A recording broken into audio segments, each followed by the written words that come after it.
Shana Tova. Shana Tova. So a few weeks ago, Rachel and I attended a new parent orientation for Yael's high school. Yes, high school.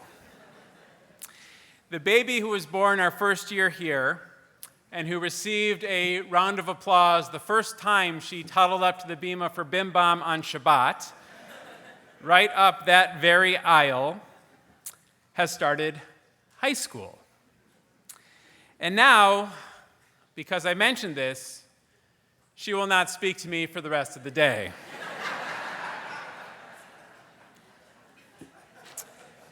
And possibly tomorrow too. Now, at the orientation, Rabbi Marshall Lisak, who's the head of school at Barak Hebrew Academy that Yael is attending, expressed what many of us were thinking. How did we get here? How could we have a child starting high school already? How many of you have had that feeling this year? Perhaps like us, you had a child or a grandchild start in the preschool or become a bar or bat mitzvah. Maybe they left for college, started a new job, or got married. How did we get here? Or maybe it was at a more difficult time. The loss of a job, receiving a troubling diagnosis, or the loss of a loved one. How did we get here? That's the question that we all might ask at this moment as we begin the new year. Well, there are plenty of personal milestones that make us pause and consider this question. Rosh Hashanah raises it for us at the beginning of every year. How did we get here? As one year ends and another begins, we look back and we look forward. We remember the milestones and the moments that defined our year, and we look forward to those to come, known and unknown, with excitement, curiosity, and yes, even some trepidation. As I reflected on how we got to this place of having a child in high school, I thought of a saying that is often shared at moments like these: long days and short years. How many of you know it, heard it? We all have. I remember the first time that I heard it. It was at the very first Shiva I ever remember attending. I was 15 years old, and my uncle's father passed away. We used to have our Passover Seders together each year. He would hide the afikomen in the most creative places. One time, he even put it under his kippah. He was 75, which at the time seemed old to me, but not now. And after the service, I overheard someone say to my uncle, "For long days and short years." And I have come to appreciate the wisdom of this saying even more. Our days can seem so long, filled with so many important and unimportant things. And then suddenly, it's years later, and we wonder, how did we get here? Do you ever feel that way? How did we get here? Well, we got here because of our choices, our experiences, and, if we're honest with ourselves, because of our mazel, our good luck.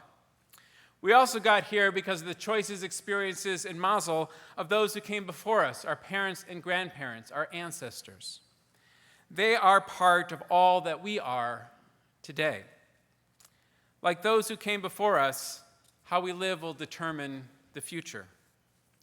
The choices we make, the experiences we have, and our own mazel will help shape the lives of our children, grandchildren, and great-grandchildren, and even our community and our people. What kind of ancestors will we be? Marty spoke about what it means to leave a legacy, and I'd like to build off of that idea. And I'd like to start with a well-known story from the Talmud that reflects on what it means to be an ancestor. It is about a man named Choni, and some of you, I'm sure, are familiar with it. I remember learning it as a child at the Minneapolis Talmud Torah. We learned it around the holiday of Tu B'Shvat, the new year for the trees. That's because it's about a man who plants trees. And this summer, while I was studying at the Hartman Institute in Jerusalem, Dr. Yehuda Kurtzer, the president of the Institute, gave me a new perspective on it that I'd like to share with you today. First, here's the story. One day, a man named Choni was walking along. He saw another man planting a carob tree. Choni asked him, "How long will it take for that tree to bear fruit?" 70 years, the man replied. "And you'll be here in 70 years to eat the fruit?" asked Choni incredulously. "No," said the man.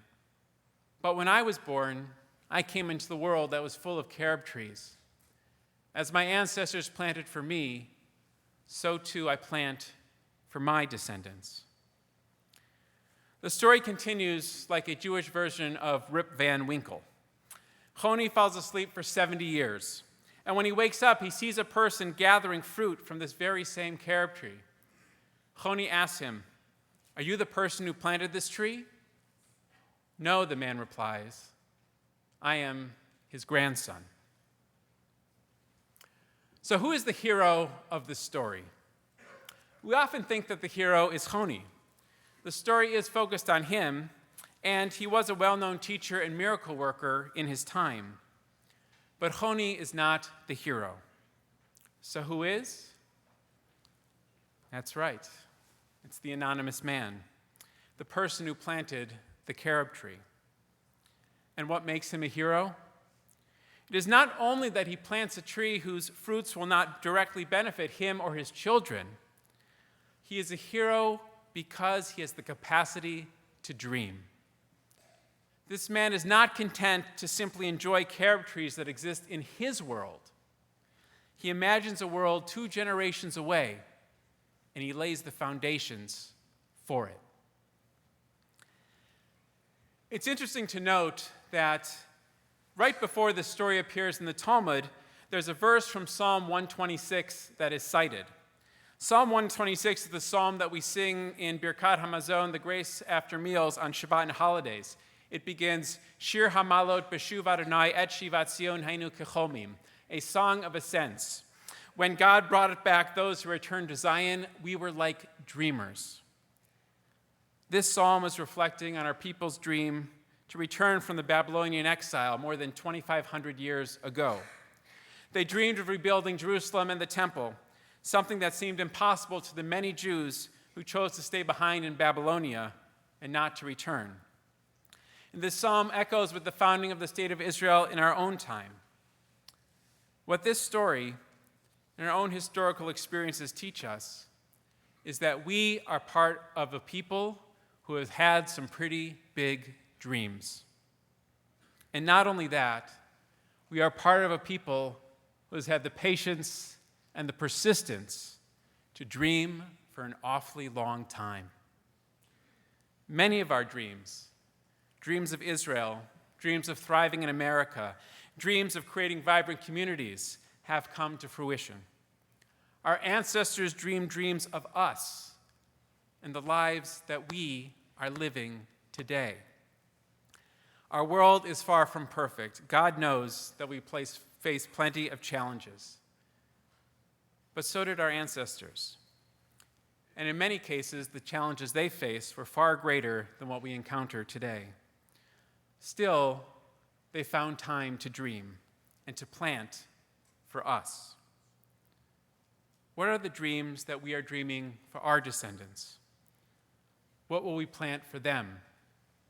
And what are the big ideas that inform those dreams? I think these are important questions to consider, especially today.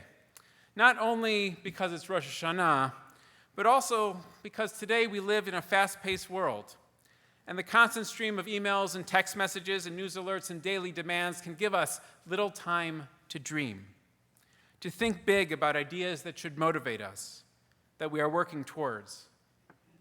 Surely many of our daily tasks are important, but if we're honest with ourselves, many of them are not. What is urgent one day becomes forgotten the next, and all of this can consume us, adding to our long days and short years. And suddenly we wonder, where did the time go? How did I get here? Now, let me be clear.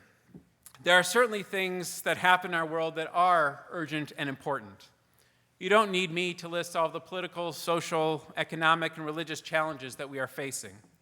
We're all well aware of the violence, injustice, inequality, racism, and hatred that persists in our society and in our world, and of the anti-Semitism that keeps rising in our country and that has even come to our local communities. We do need to face up to these challenges. But I worry that the breakneck pace of our world gives us little time to truly respond thoughtfully and effectively. It often seems like our responses have more to do with identifying with our own team, or just the opposite, blaming and putting down the others, as opposed to really trying to make a difference. We live in a polarized world, and this is disturbing, even terrifying. It can make us lose our way. It can make our whole society lose its way. But something that can help us find our way is dreaming about our big ideas and the big ideals that they represent. These are what can make our short years meaningful and our legacy impactful. This is what can transform us into truly great ancestors to future generations. So what are these big ideas? What are the foundational ideals that root us and give us direction in this complicated world? Well, let's start with today. It's the first day of the new year. And what would you say are the big ideas of Rosh Hashanah? If we look through the Machzor, we see that it's actually a scrapbook filled with the hopes and dreams of our ancestors. And it has many big ideas. 3 of the biggest ideas are found in the refrain of the prayer Untitled Chapter that we'll recite in a little bit. Well, depending on your definition of a little bit. Did I mention long days? Untitled Chapter speaks to the sacred power of this day. The sound of the great shofar, the still small voice. On Rosh Hashanah it is written, and on Yom Kippur it is sealed, who shall live and who shall die? Untitled Chapter forces us to confront our own mortality. And it offers us 3 big ideas that can alter our fate: tshuva, tefillah, and tzedakah. And the commentary on the New Machzor explains each of these big ideas as follows. Tshuva. This involves self-critique and resolve to act more in accord with one's principles. Tefillah, often translated as prayer, but its Hebrew root implies self-judgment. Moments of tefillah can bring insight and affirm primary religious commitments. Tzedakah. This derives from the word righteousness or justice. It refers to all acts treating others with care and respect. These are not just words. They are ideas. Ideas that we may not always live up to, but that we strive for. They are meant to inform the way we act in this world, how we treat others, how we spend our time, how we make our lives meaningful. These ideas tell us how to live today and what to plant for tomorrow. That's the power of a big idea. What are other big ideas that can guide us? Here are 3 more from our tradition. The prophet Micah, no relation, asked the question, Ma Adonai doresh mimcha? What does God ask of you? And he gives 3 answers: to do justice, to love kindness, and to walk humbly with God. The rabbis of the Talmud liked Micah's big ideas so much that they said that all of the mitzvot, all of the commandments in our tradition, can be boiled down to acting justly, behaving kindly, and living with humility. Do these big ideas resonate with you? Here are 2 more sets of 3 big ideas. They frame the first chapter of Pirkei Avot, the teachings of our sages. At the very beginning of that chapter, Shimon HaTzadik says, Al shlosha devarim ha'olam omed. The world stands on three things.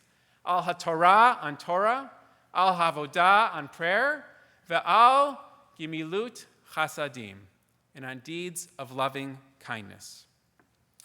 But at the end of the very same chapter, we have a different set of three big ideas, this time presented by Rabbi Shimon ben Gamliel.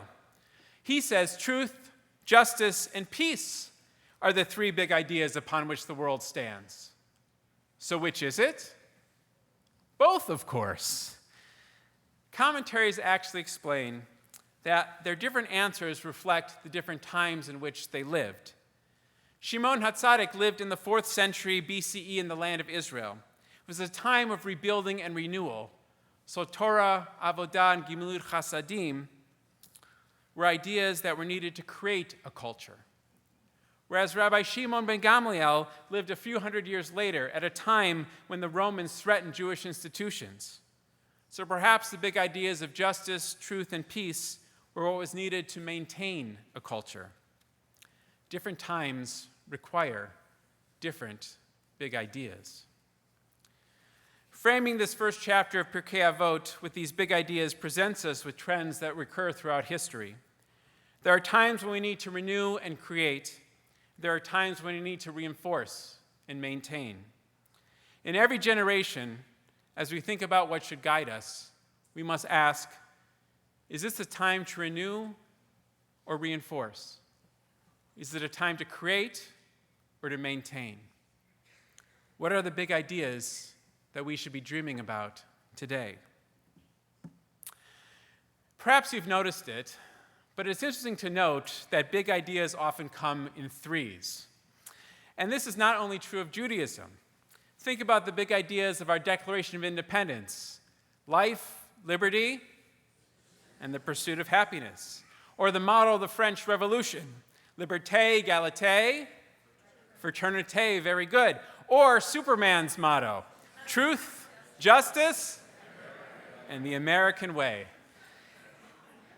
Very good. In his commentary in Pirkei Avot, Rabbi Gordon Tucker notes that perhaps big ideas come in sets of three because of geometry. Now, before I talk about geometry, a little disclaimer. Math was never my strongest subject. My father is a CPA, but there's a reason why I didn't go into business with him. He wanted it to succeed. And when our kids need help in math, Rachel's the go-to parent. But in today's spirit of learning and growth, I'm going to teach you something about geometry that I copied straight from a website. Here's what it said. What is the strongest geometric shape? A triangle. Good. Clearly you did better at math than I did. This goes back to the great Greek mathematician Euclid, who tells us that 3 points not on the same line determine a plane uniquely. In other words, triangles are stable. That's why you see triangles all over the place, in electricity pylons, in bridges, and in many houses. A 4-legged table may wobble, but a 3-legged stool will not. 3 points make a solid foundation for what we build, physically and intellectually. So what are the 3 big ideas on which to build our future? What ideas will help us become the great ancestors that we want to be? That session with Yehuda in Jerusalem while I was on sabbatical got me thinking about this question. And during our upcoming strategic planning process, we will all have the opportunity to dream together as a community about our big ideas.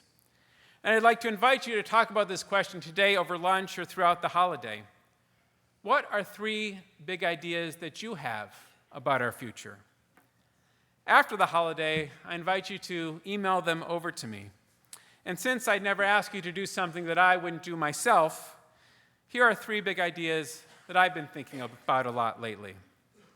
Each represents a space that allows us to grow and to thrive, and to help us dream our dreams. These 3 big ideas are Israel, America, and community. These are not just places. They are ideas based in ideals. very big ideals that each generation builds upon. Let's start with Israel. This year, we will celebrate Israel's 75th birthday. It's an incredible achievement that we mark with awe and with gratitude. But it is important to remember that Israel is not only a country, it is a big idea. It is an idea that goes back to Torah, when God told Abraham, Lech Lecha, to go out to the promised land. It's an idea that endures throughout the Tanakh, throughout the Hebrew Bible, and in Jewish history through campaigns and conquests, kingdoms and exiles. Prayers for Israel and Jerusalem are embedded in our prayer books, our holidays, and our hearts. And in modern times, this dream was picked up by Theodor Herzl, a young Austrian journalist who envisioned a homeland for the Jewish people. People thought he was crazy, but he continued to dream. Remember what he wrote, Im tirtzu, ein zo agada. If you will it, it is no dream. The truth is, amazingly, much of Herzl's dream has been achieved. And I felt this deeply when I was in Israel this summer. While I was there, I took the new high-speed train from Jerusalem to Ben Gurion Airport. It took only 20 minutes and cost only about $5. And what was miraculous about it was not only its cheap efficiency, though that was nice, but it was also that it was one more example of the fulfillment of Herzl's dreams. That's because in Herzl's 1902 utopian novel, The Old New Land, which describes a restored Jewish state, Herzl pictures cities connected by wondrous electric trains. And the reality goes even beyond Herzl's dreams. That's because Herzl also assumed that Hebrew would never be revived as a spoken language. Listen to what he even wrote in that book. Who amongst us has sufficient acquaintance with Hebrew to ask for a railway ticket in that language? Such a thing can never be done. Kartis Hanisiya Shel Yisrael, the card to journey around Israel. I've got proof right here that it has been done. The Hebrew writing on my train ticket exceeded even the great dreamer Herzl's expectations. Recognizing that Herzl's dream has been achieved doesn't mean that everything about Israel is perfect. There are no shortage of threats, internal and external, that must be met. But the idea of Israel as a modern state, as a refuge, as a thriving democracy, much of that big idea has been fulfilled. Still, we keep dreaming, and we refine the dream. For many in Israel, this means dreaming about Israel's spiritual life, envisioning and building communities where Jews, Christians, and Muslims can live in harmony together, and that create a unique Israeli Judaism and culture that can inspire all Jews in Israel and us around the world. There are many Israelis working towards these dreams. There are many wonderful stories, despite the headlines, of the progress that is being made. I hope that you'll join us in our community this year to hear some of these stories as we mark this important milestone for Israel. There will be programs, celebrations, and trips. Yes, our Israel trips are back, that we would love for you to be a part. Though we live 5,600 miles away from each other, we know that the fulfillment of the dream of Israel and the new dreams that are being dreamt today can inspire us as well. If we will it, it is still no dream. Big idea number 2, America. America is an idea. The American idea has created a country that has been more hospitable to Jews than any other country in the history of the world. And while anti-Semitism has always existed in America, from Peter Stuyvesant to the too many examples today, it has never prevented our people's progress. That's because, unlike other places in history, where there have been anti-Semitic groups and individuals, it has never been government-sponsored nor sanctioned. And I share this because it's important to recognize that the challenges and tensions and polarization that we see in our country impact us not only as Americans, but also as Jews. America's unique brand of democracy has created conditions that has given us the opportunity to thrive, and we have used it well. The blessings that America have given us are rooted in ideas, best articulated by George Washington in his letter to the Jewish community of Newport, Rhode Island in 1790. Listen to what he wrote. "It is now no more that toleration is spoken of, as if it was by the indulgence of one class of people, that another enjoyed the exercise of their inherent natural rights. For happily the government of the United States, which gives bigotry no sanction, to persecution no assistance, requires only that those who live under its protection should demean themselves as good citizens." This vision that President Washington laid out 232 years ago is part of the dream of America. Ours is a country that dreamed of providing the conditions for all its citizens to work to achieve those three big ideas of life, liberty, and the pursuit of happiness. We have often fallen short of this dream, as is true for too many people today. Poverty, racism, sexism, homophobia, and senseless hatred persist in too many places in our country. For all of our sakes, the American idea of a country that ensures all people their inalienable rights must be reinforced. And the work of our social advocacy and social action committees, our partnership with the ADL to fight anti-Semitism, and the important conversations in our Dr. Jeffrey Kramer bioethics initiatives are some of the ways in which we do our part. Whether or not we live up to our American ideas will determine what type of future we plant for generations to come. Finally, big ideas are not only national. Where we actually live is the subject of my third big idea: community. In the internet age, and especially during the pandemic, the meaning of community has been redefined. We have felt what it is like when our children can't go to school, when we haven't been able to go to work, we've been stuck at home. We have experienced community virtually, like many of you are still doing today. We all have had our routines disrupted and are in the process of creating new routines. And as we have welcomed people back into our TBS community, each at their own pace, almost every person has had the same response: "I didn't realize how much I missed it until I came back." How many of you are feeling that this morning? As we dream about the future of our community, there are three ideas that will guide us. Sorry, I couldn't help myself. Just one more. Inclusivity, substance, and holiness.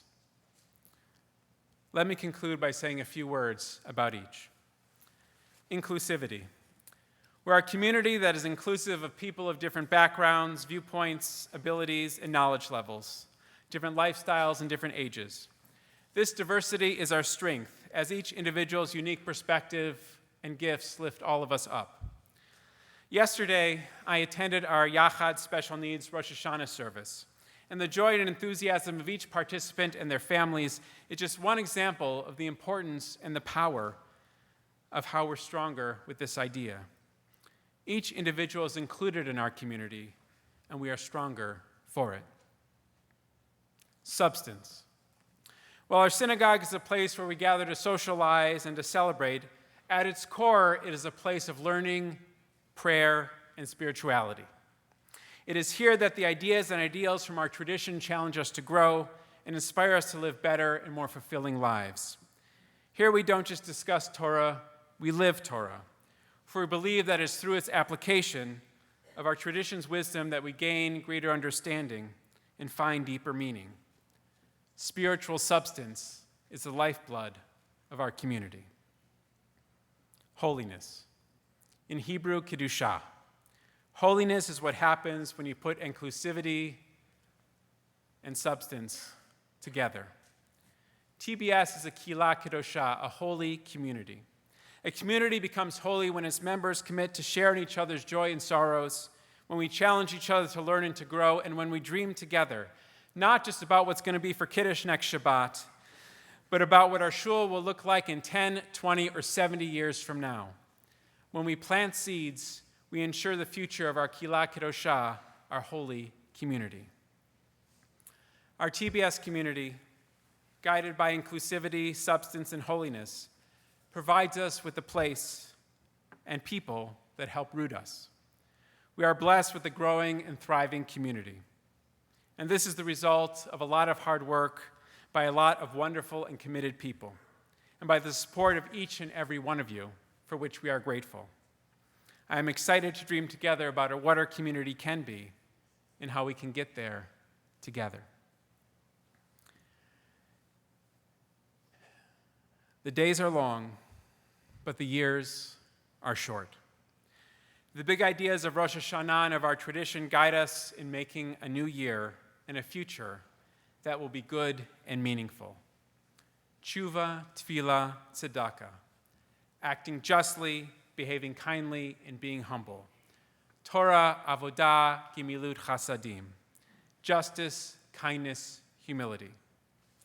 These big ideas teach us how to become truly great ancestors. As our ancestors planted for us, so too do we plant trees that will bear fruit for our descendants. Israel, America, and community are not just places. They are big ideas that have allowed us to arrive at this moment.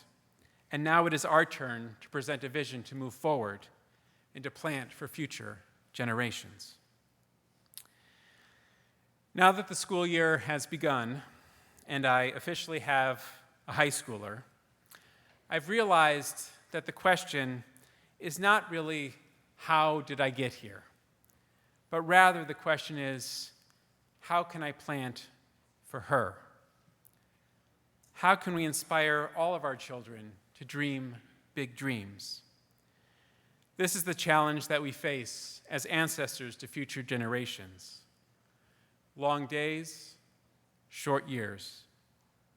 On this long day, and as we begin a new year, it's time to think big. Shana Tova.